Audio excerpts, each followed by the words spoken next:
Halo Sobat Kickoff Indonesia, kembali lagi kita ke Kickoff Vlog. Malam hari ini kita kedatangan tamu yang istimewa, seorang coach yang berasal dari Spanyol. Dia melatih di tim Alaves B, yaitu namanya adalah Coach Inigo Calderon.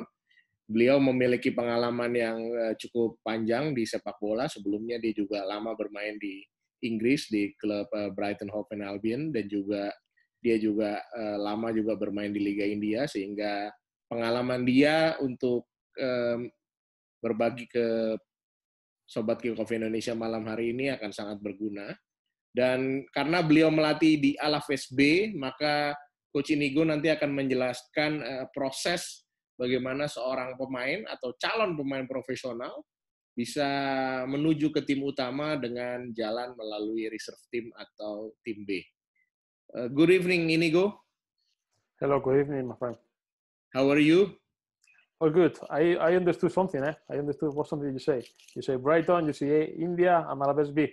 Yes, of course.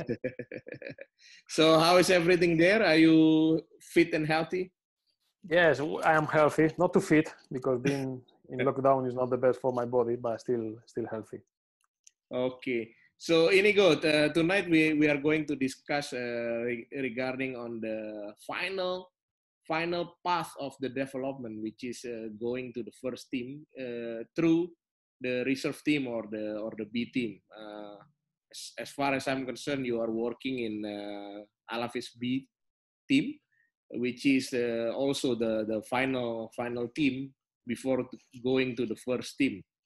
So can you explain a little bit regarding on the B team visions and why the top club in Europe using this reserve as their final path to of the development for their player, for their youth player?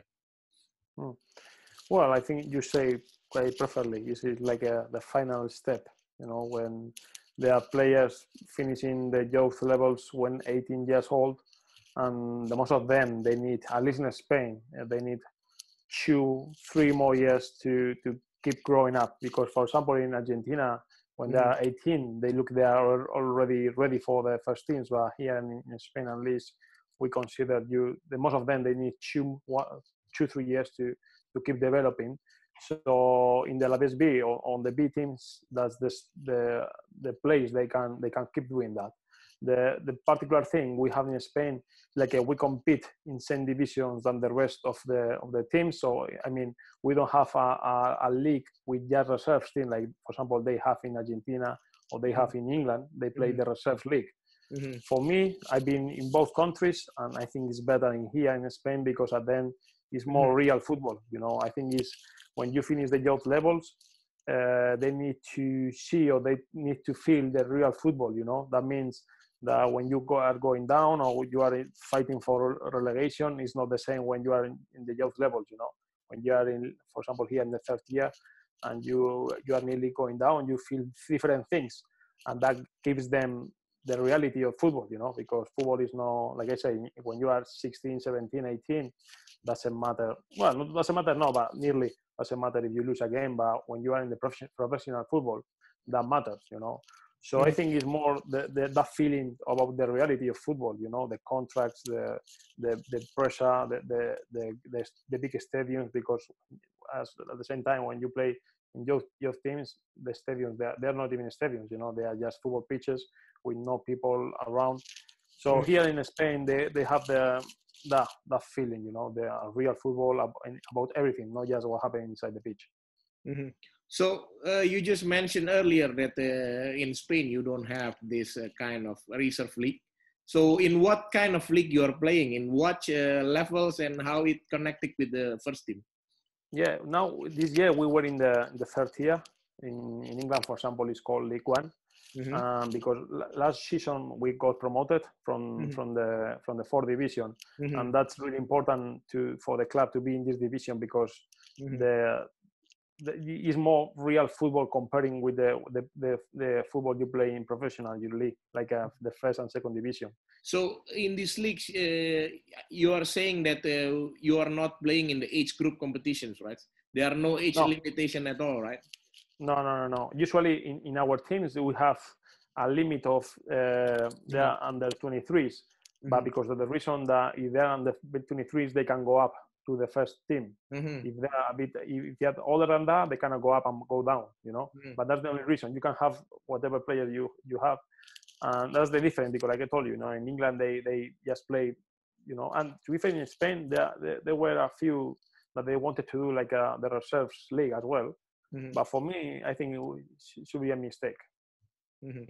Okay, now based on the specificity and also very special this reserve team, how the club is preparing the team, and how do you choose the players? What kind of criteria that is fit for this B team? In the division we are now, it's more normal football, let's say, normal pitches, nothing really crazy. So obviously when they target players, we sign players thinking that they can make the next step. You don't say, because it's just 1-2 years, and if they're not ready, they have to go, because I told you, you know, the age is a limit in that situation, because when they are over 23s, let's say that they cannot play anymore. So obviously when the targets, they have to see something that with that year or that 2 years in the team is going to be enough to make the next step. Okay. Now, I want to ask more regarding on your methodology, because it's a very, very special circumstances, because in one hand, you want to develop your individuals so they can reach the first team, but also in the other hand, you need to keep your positions in the Segunda B, so you can have all the times the competition that can develop the players, you know, because if you're going down, it will be next year you will play in the lower divisions with the lower quality of football. So yeah, that's true. how you manage that? Yeah, it's a balance. And then we do things from the academy that is the same when they are under 15s, because like you say, we want to keep developing players. So we use the same system they do when they are under 16s, under 18s. But after we have to keep the balance, like you say, you know. And then we have to win on Sunday, Saturday, you know. And when they are younger, it's not about winning the games. It is important, but it's not just the final end. But when we play Saturday in the division, we have to win. So we have to prepare as well. According with the team, we have to play on next game, or the game we play the last game. So that doesn't, we don't do when we are in the academy. We just keep developing. Doesn't matter the result of the last week or the next one, but we have to keep the balance. So it's a mix. And for me, I like it because I think in every, when you are, doesn't matter what age you are, you can keep developing. So even when you are 30 years old, you can keep developing, and so you have to keep doing the things you will do when you are in the academy, you know.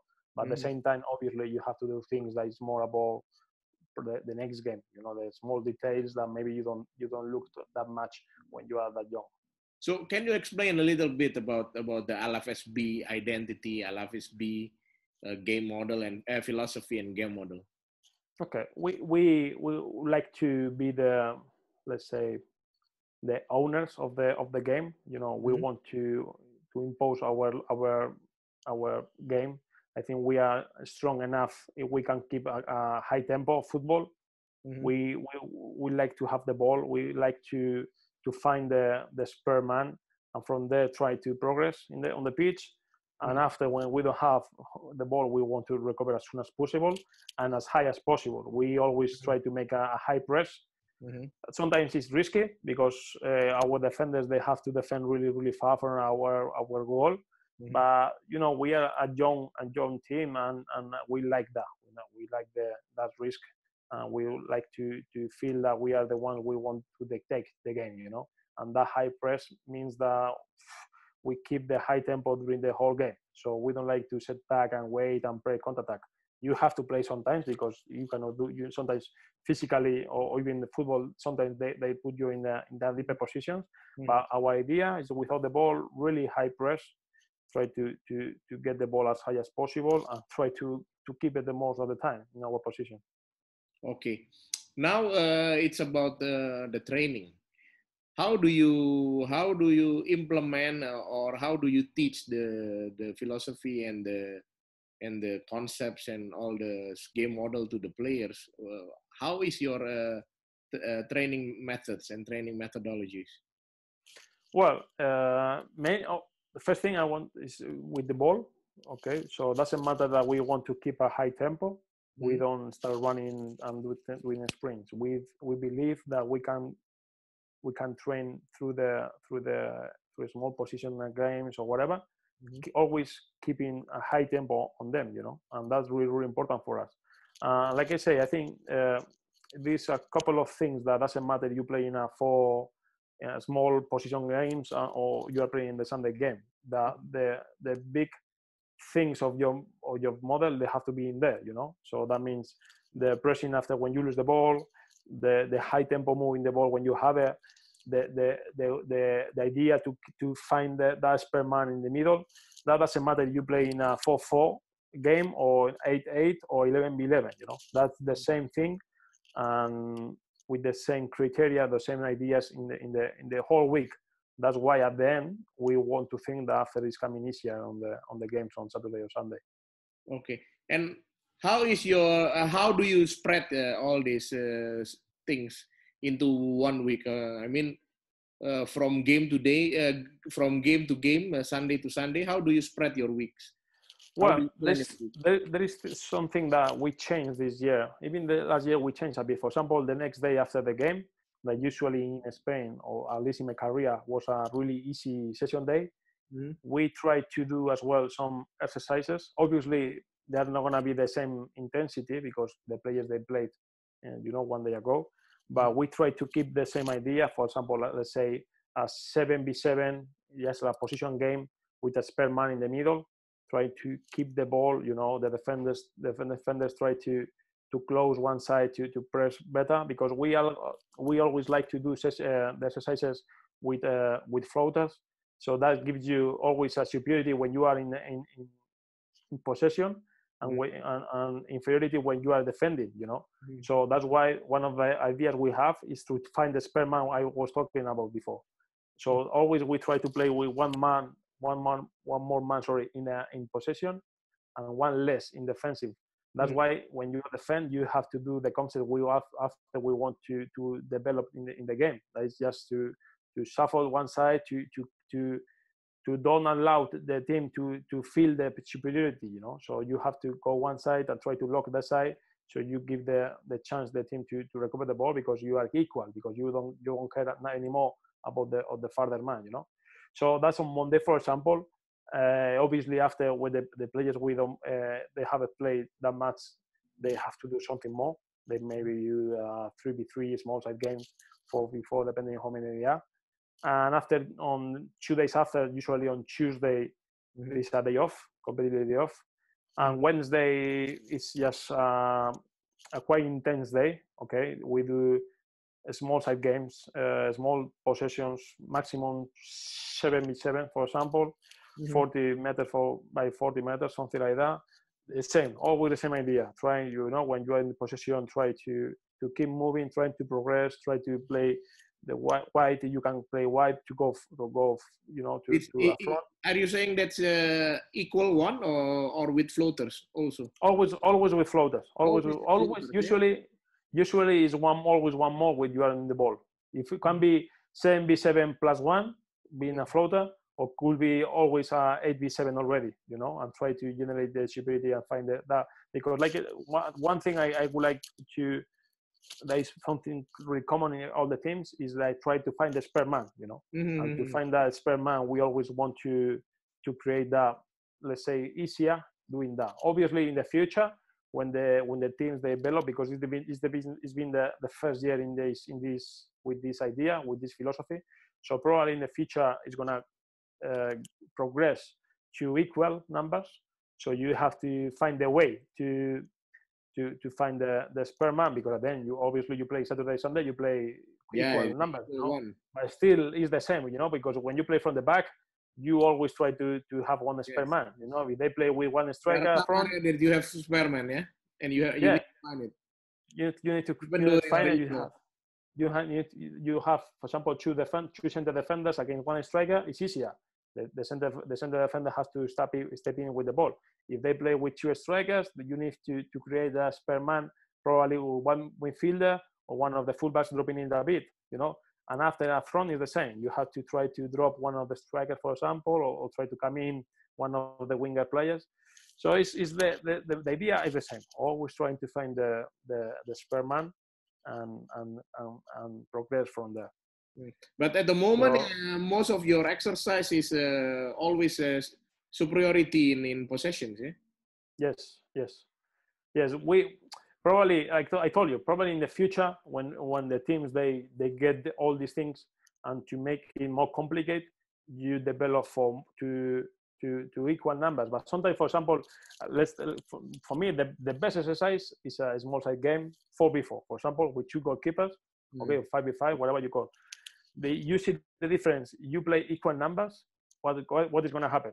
Everybody's going to mark his man, and they're going to run, and you lose the shape. Okay, if you play one spare man, the defenders they cannot match you. Okay, so they have to adapt. And for me, it's more rich in terms of tactically when you play with one more man. You know, because when you are with the ball, you have to find it. Okay, but when you are defending, you cannot match, because if you match, it's just a matter of who is stronger. Okay, and football is not about that, because at the end you don't. Okay, you are Atalanta or you are Bielsa team, maybe you can match players, you know, 1v1. Yes. But most of the teams we always play one more at the back, so that means that you are gonna be always one less in somewhere, you know. So it's the, like I told you, it's the same exercise 5v5, but you do 5v5 plus one. The exercise change completely, you know. Yes. It's more rich tactically. That's why we always want to do so look like it's gonna be, you make more easier to the team, because you say, okay, it's always one more man, but that more man is not just to keep easier, but it's just more about thinking, you know, because if not, it's gonna be just a matter of dribble or and it's not real, because then even like we play 11v11, it's not 11v11, because in all the lines you always trying to find the spare man. Okay, but it doesn't mean that you don't train in equal at all, right? Sometimes you do the equal one, right? Well, in our team, yes, because we play 11v11. Sometimes on Thursday, for example, we play 11v11, and one of the teams we like them to do like if they were the position team, you know. For example, if they play long balls, we say to them, okay, please start playing long ball, because we want to play according to what's going to happen on Saturday. But usually in the academy, the most of the times is always one spare man or floater. Okay, so continue now. You the first day is like that, and the second day. Yes, Wednesday was the day. More, to be fair, Wednesday and Thursday they are the strongest days. Okay, during the week, because they are a bit far from the game. Probably Saturday, the Wednesday, sorry, is more small games than the Thursday. Thursday sometimes is a bit bigger. Okay, but it's not because, for example, last year we make a big difference. Okay, Wednesday they were really small side games or small side positions, and Thursday it was a bit bigger. This season it was not that much different. Okay, we tried to do, because the only reason was because Thursday we do the 11v11. Obviously, you need more space. But in the academy, for example, it's not that much difference between Wednesday and Thursday, even a Friday, because we consider that we have the idea, and we, like I told you before, it's not the Saturday is not the most special moment of the week. We think that the weekdays, what you do in the training session, that's gonna make you improve and develop. So Saturday, or the game on Saturday, when you're under 16s, under 18s, we just see it as another day to train, you know. So we don't do the curve that we can make sometimes in the professionally, because you cannot train the same level during the week. So Wednesday and Thursdays, they are the peak day in terms of fatigue and the load we put on the players. But even Fridays, like I told you before, 2, 3, 4 years ago, Fridays there was an easy session. We keep training on Friday. We keep training on Friday because the same than Monday. We believe that every day is important, so we don't go there just to have fun. We think that the players, they have to have fun, but every day should be a day that they improve, and to improve you have to do things. It's not just going there and have, because I told you I've been playing football during 20 years, and I was Monday and Fridays there was just small rondo and maybe head tennis, and that's it, you know, and go to the bath and have massage. I think football is changing because you realize that if you can put more hours on the football pitch, that gives you more chances to improve. And even with these players that they are young and they can cope with that, it's more time to train, the better for them. So you already explained regarding the weekly plan, and how is the daily training plan structured? Okay. Well, except Wednesday that we go to the gym to do a gym session. The most of the days all the players, they have like between 15 and 30 minutes to go to the gym just to do their own exercises. I don't know, for example, ankle exercise if you have problems in your ankle, or hamstrings if you have some hamstring problems, or treatment or whatever. More prevention, right? Yes, that's take them, but it's individual. Okay, each player, they have their own individual program, and it takes about maximum 15 minutes. And after we do the warm up, but it's not the proper warm up like running, and it's just already quite intense because in theory they've been doing something before in the gym. So when they're coming out, it's just 10-15 minutes of warm up, and after we go straight with the ball. We do exercise with ball like passing drills, but we try to put concepts already. Okay, so it's not about just a passing drill that you pass and you can hear. No. It's something about the model with the play model we have. So we want the winger to come in. We would like to put the winger in that position and make the tempo when you have to come, when you don't have to come. You have to make a dummy first. So it's not just a passing drill just to warm up. Okay, we try to use the time, because then it's going to be 1 hour 20, 1 hour 30 minutes that we want to use it in the correct way. So we try to put everything in there from the first minute. Okay, so even from a simple passing drill, we like intense, we want with quality, and we want with concept. You know, we want them thinking. Okay, for some strikers, they have to come and make up the support. Okay, but it's not the same if you do 1 second earlier or 1 second later. You know, so we do something that is not easy, because sometimes they are used to, okay, just do the warm up after we start to train. No, the warm up is already part of the train. You know, because we want them to feel that decision making from the first minute. And after we do let's say a small position game, it could be 4v4 plus 3 or 6v4, more or less. Okay, always position games, always trying to keep the ball, and the other ones they have to keep it with transition sometimes if they are equal numbers, you know. And after probably a bit bigger, let's say 8v7, for example. 8v7, try to one team, the one is in with one more player, they try to score, and the other ones, they have to try to defend and go after into the space. So they have obviously easier conditions to get the target. Okay. And as I say, we don't make too many exercises. We prefer them to make them clear, to understand, and to see that we are doing for a reason. Okay. And sometimes, for example, if it's something for the weekend, we make sure that they understand that is any relation with the next game. So it's not we do the exercise and that's it. No, we want them to do it thinking that it's going to happen on Saturday, or because we've been doing badly before. And how about the individual development? Because you are the B teams, and you also have a big target to prepare them to the first team. How do you develop your individuals within the team development? Yeah, we have, let's say, 2 things, okay, or let's say 3 things.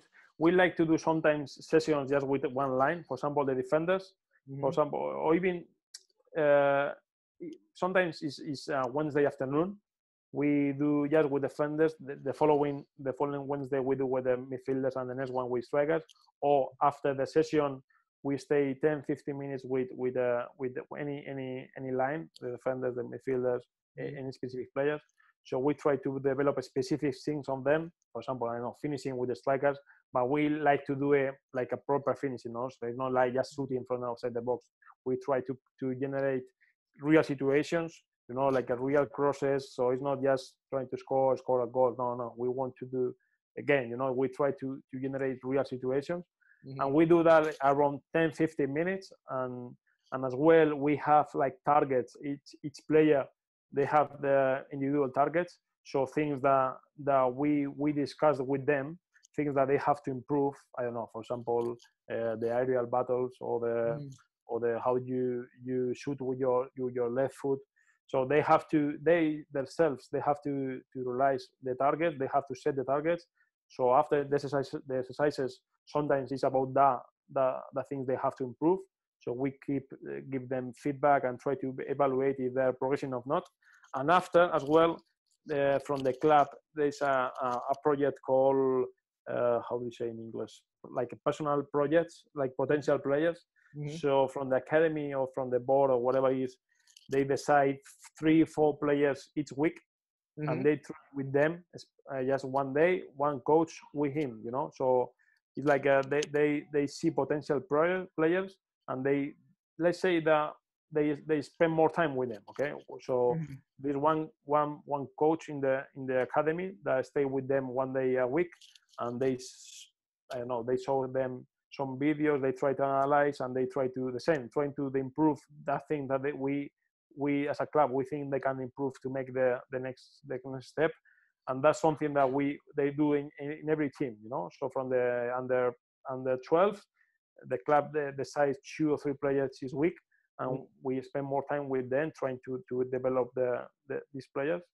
And that's the thing we do, like because at the end, yes, it's about winning games and about keeping at least the division. But at the end, the target of the B team is to produce players for the first team. So that individual development is really important in our team. Okay, Inigo, thank you very much for your explanations. I think we learned a lot tonight. Thank you very much to you, my friend. I hope to see you soon. It was a pleasure to have you here, and I wish you luck for your future career. Thank you, my friend. Thank you very much. Oke, dan Sobat Kickoff Indonesia, kita sudah belajar banyak tadi dari pengalaman Coach Inigo terkait keberadaan tim B dari Alaves. Dan pantau terus vlog-vlog menarik dari Kickoff Indonesia. Ikuti terus perkembangan kepelatihan sepak bola melalui kickoffindonesia.com. Dan jangan lupa bahwa permainan sepak bola tidak akan dimulai tanpa kickoff.